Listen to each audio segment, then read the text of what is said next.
د خیبر پښتونخوا په بنو او ډی خان ډیویژنو کې به سبا د ګول ورځې نه خصوصي کمپاین پیلیږي. په دویم پړاو کې به پیښور، کوهاټ، مردان، ملکنډ او هزاره ډیویژنو کې پولیو ضد کمپاین چلولی شي.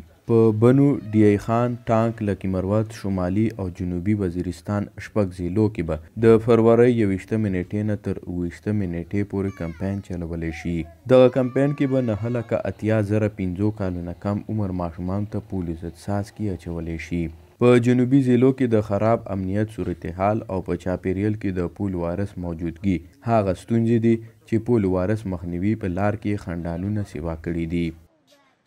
اوس د تیر کمپاین نه مونږه په دې خپل پروګرام کې لږ بدلون دا راوستی دی چې مونږه دا شپږ ډسټرکټ چې دي دا په فیز 1 کې اول کوو د نورې صوبې نه بیل او ورپسې بیا نوره صوبه کوو او دا د دې دپاره کوو چې چونکې په ټانک او بنو کې تاته به یادي 2 میاشتې مخکې انوایرمنټل سیمپل ماحولیاتي نمونه چې کومه وه هغه پازیټیو شوې وه، نو په دغه وجه باندې د ټولې دنیا فوکس چې دی هغه اوس په ډی خان او په بنو ډیویژن باندې دی. په ډی خان او بنو ډیویژنو یا د ضلعو کې د پولیو ضد کمپاین دپاره 15,000 پولیو ټیمانو تربیت شوی دی. دغه ټیمانو نگراني کولو دپاره 1490 ایریا انچارج یا ځایي مشران ټاکلی شوي دي. د ترڅنګ په یادو ضلعو کې د پولیو د مخنیوي صوبایي مرکز لاندې خصوصي سیل جوړ شوی کوم به چې هر پولیو ټیم لاسنیوی کوي او د کمپاینونو جایزه به اخلي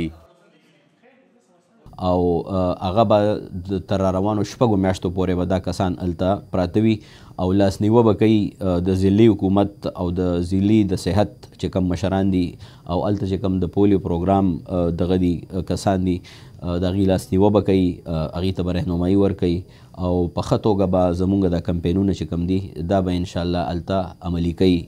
د پولیو د مخنیوي ادارې وینا تر مخه 2 میاشتې وړاندې ټانک او بنو ضلعو کې د پولیو وایرس ماحولیاتي نمونې مثبت ریپورټ شوې وې. د کوم د لاسه چې ځانګړي پلان لاندې خصوصي کمپاینونه کیږي.